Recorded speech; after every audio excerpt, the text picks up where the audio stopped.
পাকিস্তান সাম্প্রতিক তাদের নতুন পৃথিবী পর্যবেক্ষণ উপগ্রহ PRSC ইও-3 মহাকাশে পাঠিয়েছে। উপগ্রহটি 2026 সালের 25 এপ্রিল চীনের তাইওয়ান উৎক্ষেপণ কেন্দ্র থেকে লং মার্চ 6 রকেটের মাধ্যমে উৎক্ষেপণ করা হয়।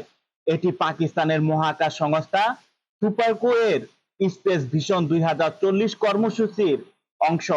তবে এই উৎক্ষেপণের সবচেয়ে আলোচিত বিষয় উপগ্রহটি নয়, বরং এর কক্ষপথ।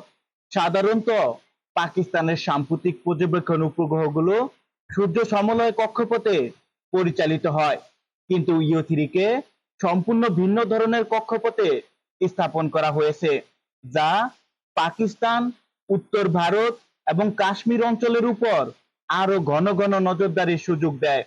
মার্কিন মহাকাশ পর্যবেক্ষণ প্রতিষ্ঠান কসমোস এর তথ্য অনুযায়ী এই কক্ষপথের ফলে উপগ্রহটি নির্দিষ্ট অঞ্চলের উপর দ্রুত পুনরায় ফিরে আসতে পারে, অর্থাৎ একই এলাকায় নতুন ছবি তুলতে আগের তুলনায় কম সময় লাগে।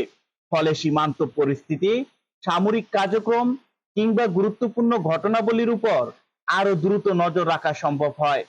বিশ্লেষকদের মতে 2025 সালের মে মাসে ভারত পাকিস্তান সংঘাতের সময় দ্রুত ও হালনাগাদ স্যাটেলাইট চিত্র পাওয়ার ক্ষেত্রে যে সীমাবদ্ধতা দেখা গিয়েছিল, ইও-3 এর এই বিশেষ কক্ষপথ সেই ঘাটতি পূরণের উদ্দেশ্যে বেছে নেওয়া হতে পারে।